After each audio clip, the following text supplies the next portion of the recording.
Perkenalkan, nama saya Muhammad Habibie, STMkom dengan NIDN 0924088502. Saya merupakan salah satu dosen pada program studi informatika Fakultas Teknik Komputer Universitas Cokro Aminoto Palopo. Dalam video ini saya akan menampilkan cuplikan pengajaran saya dalam kelas untuk mata kuliah aplikasi animasi yang saat ini saya ambil. Namun sebelum itu saya akan memberikan deskripsi singkat dari mata kuliah ini. Aplikasi animasi merupakan salah satu mata kuliah pilihan program studi dengan bobot 3 SKS dengan kode mata kuliah KM137. Aplikasi animasi ini merupakan mata kuliah yang memberikan pemahaman tentang konsep dan pemanfaatan animasi 2 dimensi dan 3 dimensi dengan menggunakan komputer. Mahasiswa diharapkan dapat mempraktekkan pembuatan animasi yang sesuai secara mandiri dan dapat mengimplementasikan animasi tersebut dengan tepat dalam bidang multimedia. Adapun capaian lulusan program studi yang dibebankan pada mata kuliah ini adalah CPM 1 menunjukkan sikap bertanggung jawab atas pekerjaan di bidang karirnya secara mandiri. Kemudian ada CPM 2 menguasai konsep teoritis di bidang pengetahuan informatika secara umum dan konsep teoritis bagian khusus dalam bidang pengetahuan tersebut secara mendalam, serta mampu memformulasikan penyelesaian masalah prosedural. Kemudian ada CPM 3 yaitu mampu menerapkan pemikiran logis, kritis, sistematis, dan inovatif dalam konteks pengembangan implementasi pengetahuan dan teknologi yang memperhatikan dan menerapkan nilai humaniora yang sesuai dengan bidang keahliannya. Kemudian yang terakhir ada CPM 4 yaitu menguasai konsep prinsip-prinsip pembuatan perangkat lunak dalam bahasa pemrograman umum maupun bahasa pemrograman berorientasi objek mobile IoT yang memenuhi berbagai parameter kualitas secara teknis maupun manajerial. Berdasarkan capaian lulusan program studi yang dibebankan pada mata kuliah, maka capaian pembelajaran CPMK 1 mahasiswa mampu mengetahui konsep dasar aplikasi animasi. Kemudian CPMK 2 mahasiswa mampu mengoperasikan aplikasi animasi 2 dimensi dan 3 dimensi. Kemudian CPMK 3 mahasiswa mampu menghasilkan produk animasi. Nah, ketiga CPMK ini kemudian diturunkan ke dalam 18 sub CPMK yang lebih detail dan memperlihatkan secara langsung bahan kajian yang akan diajarkan di setiap pertemuan. Ke 18 sub CPMK tersebut meliputi 1. Mahasiswa mampu memahami dan menjelaskan tentang konsep dan sejarah animasi. CPK 2 mahasiswa mampu memahami dan menjelaskan tentang jenis animasi. Kemudian CPK 3 mahasiswa mampu memahami dan menjelaskan tentang macam-macam aplikasi animasi. Kemudian CPK 4 itu memahami dan menjelaskan tentang prinsip animasi. CPK 5 memahami dan menjelaskan tentang kegunaan animasi dalam dunia pendidikan dan industri. Kemudian CPK 6 itu mengoperasikan aplikasi animasi 2 dimensi. Kemudian CPK 7 memperhatikan cara membuat objek gambar teks di aplikasi animasi 2 dimensi. Dan CPK 8 itu memahami dan mempraktikkan input atau olah audio di aplikasi animasi 2 dimensi. Kemudian CPK 9 itu mahasiswa mampu membuat animasi 2 dimensi menggunakan aplikasi Adobe Plus atau semacamnya. Kemudian CPK 10 itu mahasiswa mampu membuat storyboard. CPK 11 mahasiswa mampu mengoperasikan aplikasi animasi 3D. CPK 12 membuat objek dan teks dari aplikasi 3D. CPK 13 membuat objek dan karakter 3D. Dan CPK 14 itu mengetahui dan mempraktekkan pembuatan animasi 2 dimensi dan 3D. Kemudian ada CPK 15 yaitu mampu memahami dan memperhatikan rendering animasi 3D. CPK 16 memperhatikan rendering animasi 3D. Kemudian CPK 17 yaitu membuat proyek animasi 2 dimensi dalam bentuk video. Pertama berasal dari buku animasi pendidikan menggunakan Adobe Plus. Kemudian ada Subridge, ada animasi cantik dengan Adobe Plus, kemudian animasi 3D fundamental dan modeling animasi 3D. Sumber pendukung lainnya ada pada jurnal, artikel ilmiah, dan video tutorial. Adapun tools pendukung yang saya pakai adalah aplikasi Adobe Animate dengan aplikasi Blender 3D. Model pembelajaran yang saya terapkan pada pembelajaran ini adalah model DIA, itu merupakan singkatan dari Delivery, Interaction, dan Assessment. Dengan bentuk pembelajaran studi case dengan project based learning. Proses delivery atau proses penyampaian materi para mahasiswa saya lakukan dengan menyampaikan materi di dalam kelas melalui media pembelajaran berupa PPT, video termasuk untuk uji kerja, dalam perancangan, dengan tools-tools pendukung selanjutnya. Interaksi yang merupakan interaksi antar dosen dengan mahasiswa atau interaksi antar sama mahasiswa melalui kegiatan diskusi kelompok kecil terdiri dari 5 sampai 6 orang berdiskusi dalam proses memahami materi yang dibahas. Kemudian asesmen merupakan proses pemberian tugas kepada mahasiswa yang bertujuan untuk mengukur tingkat pemahaman mahasiswa dalam memahami materi pembelajaran yang telah dibahas. Sebagai indikator penilaian mata kuliah ini yaitu kehadiran 20%, tugas 30%, ujian tengah semester 20%, dan ujian akhir semester itu 30%. Pada mata kuliah ini penilaian UAS berupa hasil proyek akhir berupa proyek pembuatan video animasi 2 dimensi dan video animasi 3 dimensi.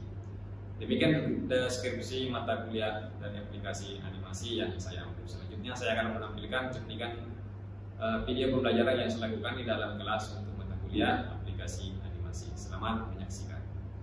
Bismillahirrahmanirrahim. Assalamualaikum warahmatullahi wabarakatuh. Oke, sebelum kita masuk ke materi, itu baiknya kalau kita berdoa dulu.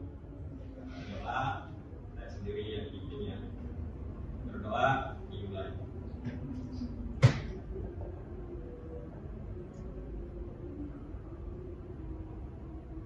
Doa selesai. Oke, setelah itu saya akan mengabsen. Ada dari dia tidak sempat hadir ya.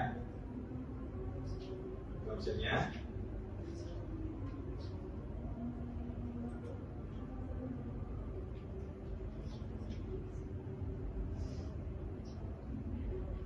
Untuk Wiliani, Putri Yentari, Hikmah Basya Bilal, Kita Anwar, Kita Birmalan, Akan Pratama, Fahmi Nurhalizan, Rifki Alvareza, Hadius Jundung, Mundaria, Bidi. Kebetulan hari ini kita masuk ke pertemuan 10. Jadi kemarin di pertemuan 9 itu kita sudah berhasil membuat animasi 2 dimensinya ya menggunakan aplikasi Adobe Plus. Nah di sini kita akan membuat, untuk lanjutannya ini kita akan membuat animasi 3 dimensi menggunakan aplikasi Blender. Nah sebelumnya saya tanya dulu, Anda yang pernah membuat animasi 3 dimensi? Belum ada ya? Nah aplikasi yang kita pakai untuk membuat animasi 3 dimensi itu adalah aplikasi Blender. Ada yang bisa menjawab apa itu aplikasi Blender?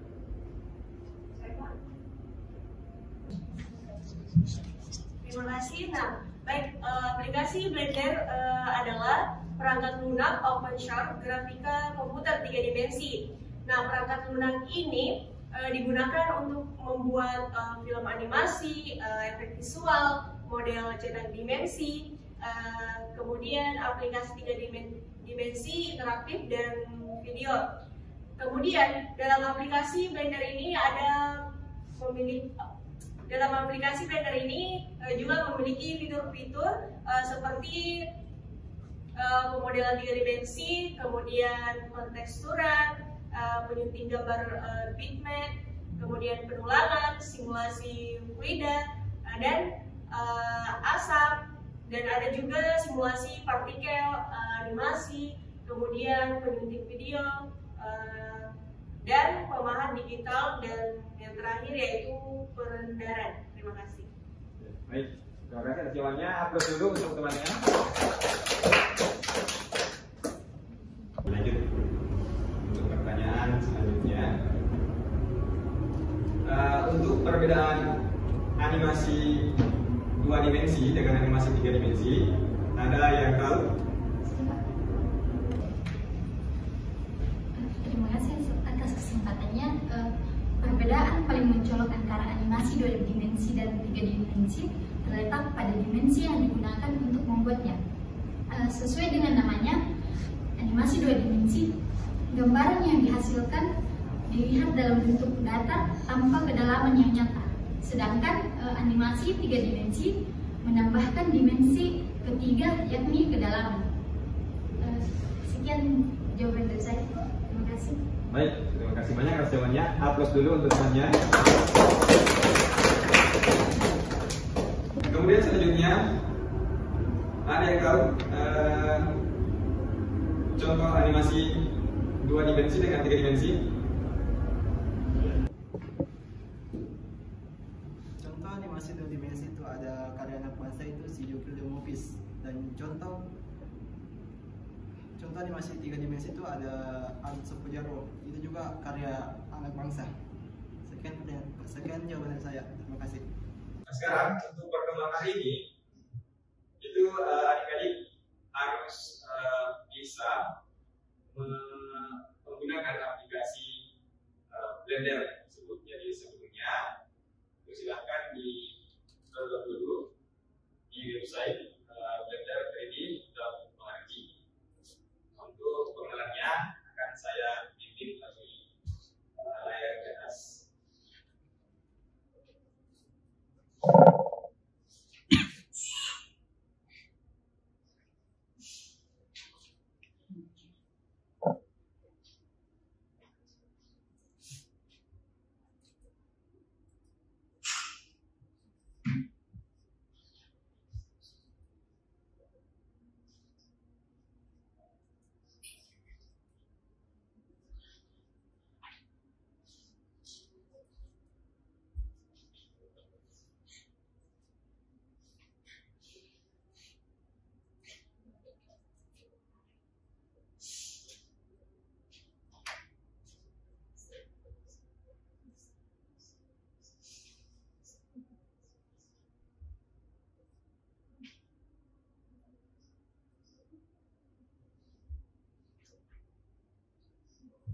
Jadi untuk tampilan interface dari Blender ini seperti ini ya.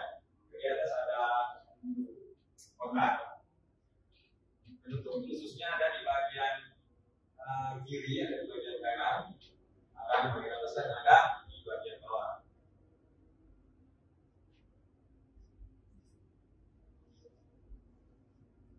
Oke, silakan diikuti. Saya akan menjelaskan. Kalau untuk demonya, ini ada 3 objek di dalam layar kerja aplikasi Blender. Itu ada cube, ada kamera, ada light, penerangannya lampu. Ini objek remote yang ada di aplikasi Blender kalau kita buka pertama. Nah, untuk berinteraksi dengan lembar kerja kita di Blender, itu tinggal kita klik mouse-nya di kiri untuk menyeleksi objek yang ada di dalam. Ya, ini objek ini. Ini kamera, ini cube atau kotak, dan ini penerangannya. Nah, untuk keterangan objek itu bisa dilihat di bagian sini, di bagian kanan. Bagian kirinya.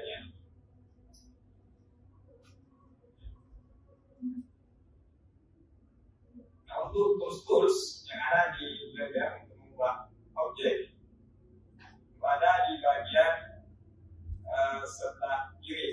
Ini ya, ini ada select box, ada kursor, ada move, ada rotasi, ada skala, ada transform, dan yang lainnya. Yang biasa kita gunakan itu pertama adalah tools move. Sini jika kita klik, ini bisa kita geser sesuai dengan sumbu yang terlihat di daftar kerja kita. Jadi sumbu Y itu untuk berdiri atau samping kiri atau samping kanan. Ini. Kemudian sumbu X ini untuk maju ke depan atau mundur. Kemudian sumbu Z untuk ke atas dan ke bawah.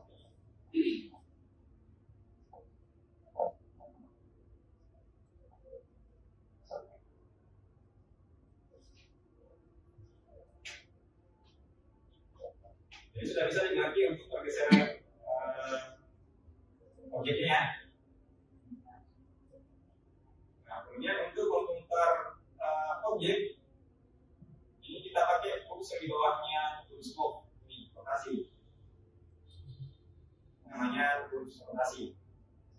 Jika kita klik ini, jadi perputarannya untuk sumbu Y. Sumbu Y itu warna hijau ya. Kemudian sumbu X warna merah, ini yang kita tarik.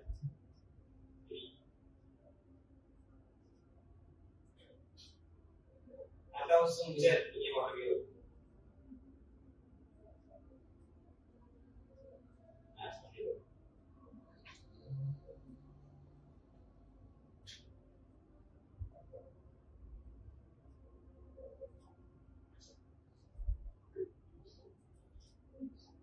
Kemudian yang ketiga itu ada yang namanya scale atau mengubah skala, mengubah besar kecilnya ada objek.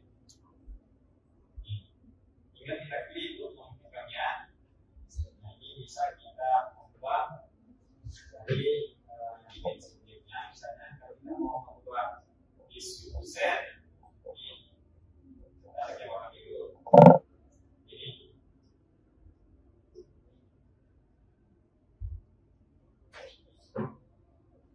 Misalnya kita mau tarik ke sumbu Z, nah ini yang warna merah. Kita memanjang dari depan ke belakang. Jadi hanya tadi ya, kalau kita mau memanjang ke garis bawah, kita pakai yang sumbu Z. Kemudian untuk sumbu Y-nya seperti ini.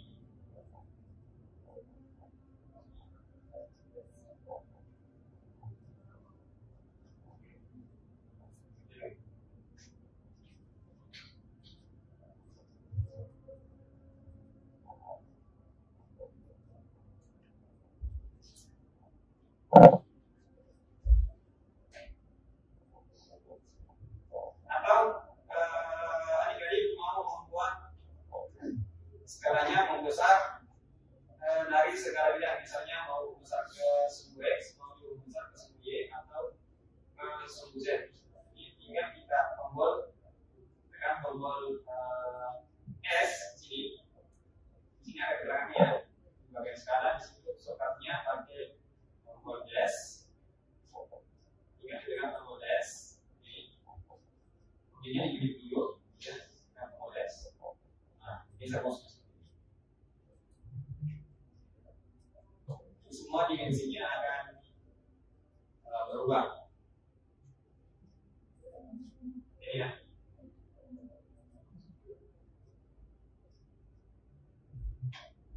Untuk zoom in semuanya itu pakai scroll mouse. Scroll mouse ya. Membuat objek baru itu silahkan ke bagian atas. Di bagian objek di sebelah kanannya itu ada add di bagian objek mode.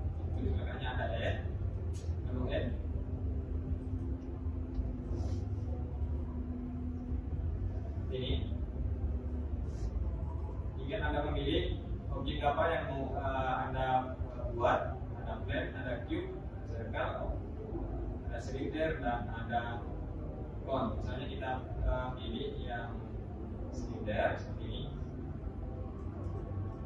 ini. Ini kita geser, kita pakai tombol remote.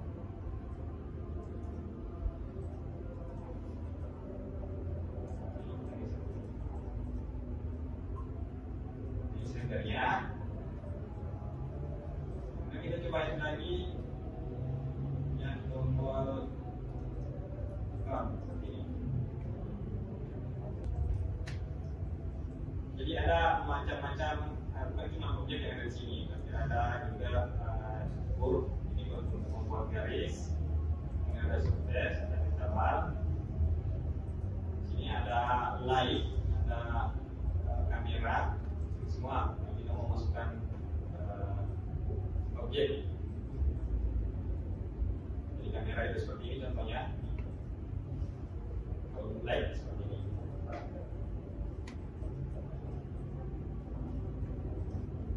Nah, semua objek yang kita masukkan itu akan terlihat di bagian sebelah kanan.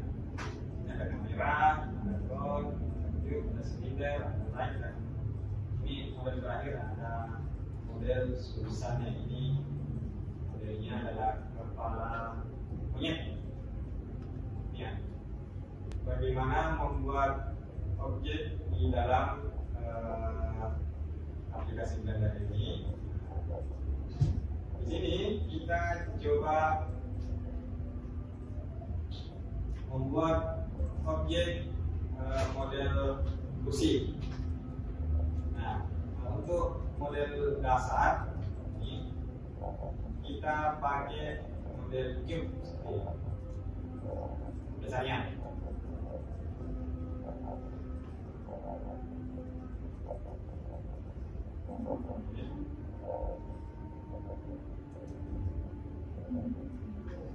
Kemudian untuk memilihnya, kita masuk ini bagian atas, kita masuk ke bagian edit mode. Nah, ini fungsinya untuk mengedit objek yang ada di dalam aplikasi Blender.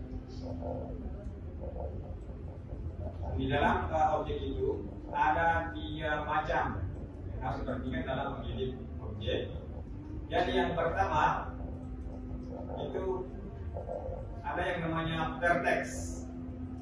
Apa itu vertex? Ini titiknya. Titiknya, ini vertex namanya. Yang sudut ada, ini bisa diedit. Ini kami ketik, kemudian kita gunakan fungsi move. Ini bisa kita geser.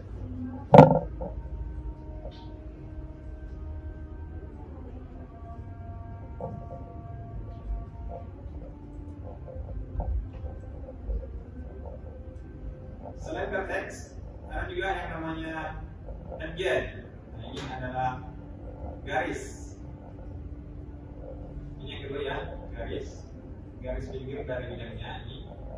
Jadi beda dengan vertex, kalau vertex tadi sudah titiknya. Kalau FJ ini di bagian tengah itu garis pinggirnya. Ini juga bisa kita edit seperti ini. Ini kita pakai tombol move.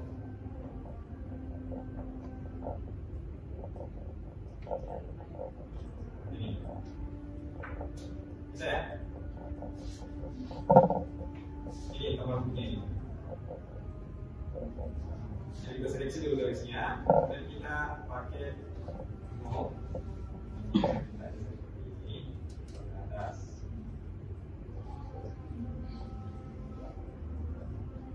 Selain itu kita juga bisa pakai shortcutnya. Shortcutnya dari move itu tombol huruf G. Ini ada semua. Kalau kita tahan kursornya di bagian move, nah itu akan muncul shortcut pada huruf G. Kalau untuk rotasi, ada huruf R.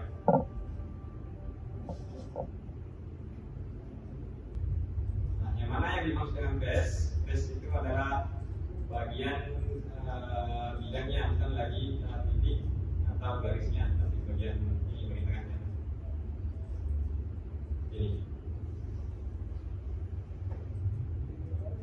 Jadi kalau kita tekan tombol move, nah ini kita bisa geser ke atas, ini bisa kita geser ke samping, seperti itu.